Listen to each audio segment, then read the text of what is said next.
शाह फैसल के भतीजे ने क्यों और कैसे उन्हें कत्ल किया था? शाह फैसल ने कैसे सऊदी अरब की तकदीर को बदल कर रख दिया था? शाह फैसल कैसे वेस्ट और अमेरिका के आगे भी डट जाते थे? ये सब हम जानेंगे आज की वीडियो में।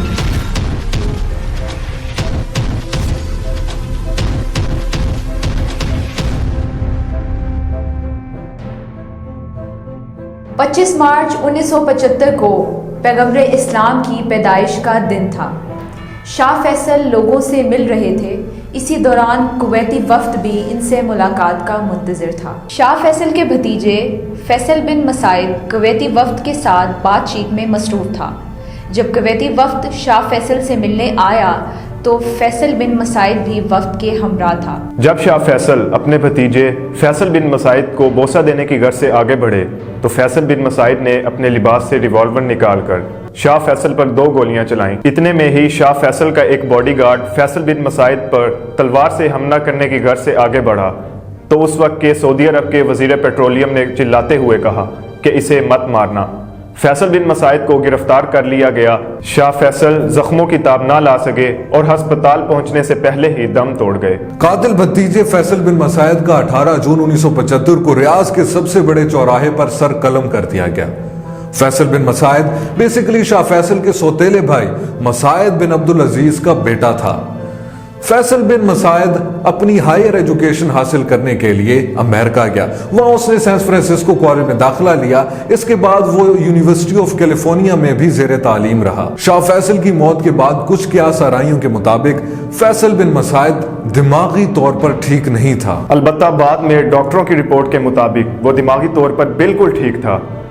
उसके साथ कई बार मंशियात के वाकयात भी जोड़े गए थे और कई बार उसका पासपोर्ट भी जब्त कर लिया गया था क्योंकि वो सऊदी अरब के लिए शर्मिंदगी का बायस बना था। शाह फैसल पर क्यों हमला किया गया? सऊदी अरब में अंदरूने खाना चलने वाले मामलात को टॉप सीक्रेट के तौर पर रखा जाता था और जब बात हो शाही खानदान की तो फिर तो सवाल ही पैदा नहीं होता। कुछ कयास आराइयों के मुताबिक फैसल बिन मसाइद ने अपने बड़े भाई खालिद मसाइद के कत्ल का बदला लिया था। ये 1965 की बात है जब शाह फैसल ने सऊदी अरब में रेडियो और टीवी की नशरियात शुरू करने का ऐलान किया था। इस पर उनके सौतेले भाई जो कि फैसल बिन मसाइद के वालिद थे, उन्होंने मजहबी उलमा को साथ लेकर इज्तिमाई मुजाहिरे शुरू कर दिए। उस वक्त अगर वो कामयाब हो जाता तो शाह फैसल का तख्ते हुक्मरानी भी उलट सकता था। एक बार मसाइद बिन अब्दुल अजीज़ अपने मुजाहिरीन के हमरा एक टीवी स्टेशन में घुसने लगे तो सिक्योरिटी फोर्सेस के एहलकारों ने इन पर फायर किए और फैसल बिन मसाइद का बड़ा भाई खालिद बिन मसाइद इसमें मारा गया। शाह फैसल बजाते खुद भी अपने बड़े भाई शाह सऊद का तख्ता उलट कर आए थे। शाह फैसल का जन्म 14 अप्रैल 1906 को हुआ। 1999 में शाह अब्दुल अजीज को बरतानिया की तरफ से दौरे की दावत आई, लेकिन वो अपनी मसरूफियात की वजह से वहां नहीं जा पाए, जिसके बाद उन्होंने ये फैसला किया कि इस दौरे पे वो अपने बड़े बेटे शाह तुर्की को भेजेंगे। लेकिन अनफॉर्चुनेटली स्पेनिश फ्लू की जद में आकर शाह तुर्की की डेथ हो गई, जिसके बाद ये फैसला हुआ कि इस दौरे पर शाह फैसल को भेजा जाएगा और यूं ये शाह फैसल की जिंदगी का पहला ऑफिशियल दौरा था। शाह अब्दुल अजीज शाह फैसल पर बहुत एतमाद करते थे और अक्सर बड़ी बड़ी जिम्मेदारियां शाह फैसल को ही दिया करते थे।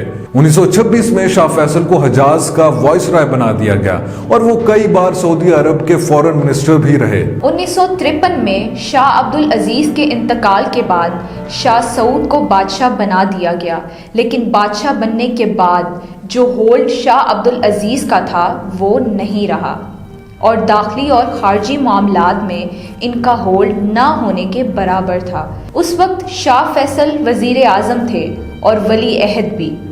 जब वक्त के साथ साथ ख़जाना खाली होता हुआ नज़र आया तो शाही ख़ानदान ने इन्हें कहा कि शाह फैसल के इख्तियारात को बढ़ा दिया जाए।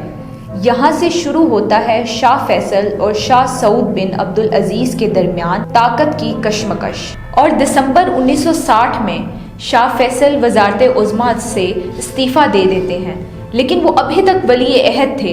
कुछ अरसा बाद शाही ख़ानदान के कहने पर वो फिर से वज़ीर आज़म बनने का फ़ैसला करते हैं और कई उलमा भी फतवे देते हैं। کہ شاہ سعود کو ملک کی بھلائی کے لیے اقتدار سے علیحدہ ہو جانا چاہیے۔ تو ان سب کو مد نظر رکھتے ہوئے 2 نومبر 1964 کو شاہ سعود اقتدار شاہ فیصل کے حوالے کر دیتے ہیں۔ 1932 میں بطور وزیر خارجہ شاہ فیصل نے ماسکو کا دورہ کیا۔ اس دورے کے دوران ان کی ملاقات سوویت یونین کے ڈکٹیٹر اسٹالن سے ہوئی، لیکن یہ دورہ ناکام رہا۔ لیکن اس دورے میں ایک ایسا واقعہ ہوا جس کی وجہ سے پورے سعودی عرب کی قسمت بدل گئی۔ اس وقت آذربائیجان بھی سوویت یونین کا ہی حصہ تھا۔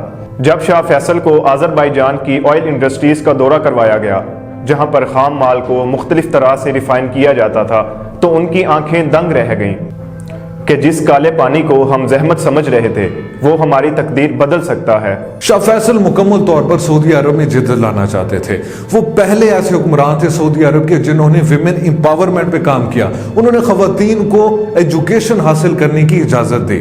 انہوں نے سعودی عرب میں غلامی کا مکمل طور پر خاتمہ کر دیا، کیونکہ ان کے دور حکومت تک غلامی کسی نہ کسی صورت میں وہاں پہ ایگزسٹ کرتی تھی۔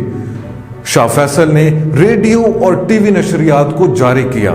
شاہ فیصل ہمیشہ سے یہ چاہتے تھے کہ مڈل ایسٹ پر ویسٹ کا اثر و رسوخ ختم ہو۔ شاہ فیصل حقیقی طور پر دنیا کے سامنے تب آئے جب انہوں نے 1973 کی عرب اسرائیل جنگ میں ویسٹ کو اور امریکہ کو تیل دینے سے منع کر دیا، جس کے بعد امریکہ اور ویسٹ میں شدید قسم کا آئل کا بحران آ گیا، اور یوں شاہ فیصل پوری دنیا کے سامنے مڈل ایسٹ کے ایک ابھرتے ہوئے لیڈر بن کر سامنے آئے۔ کچھ قیاسرائیوں کے مطابق شاہ فیصل کو اس بولڈ ڈیسیژن کی وجہ سے ہی قتل کر دیا گیا تھا۔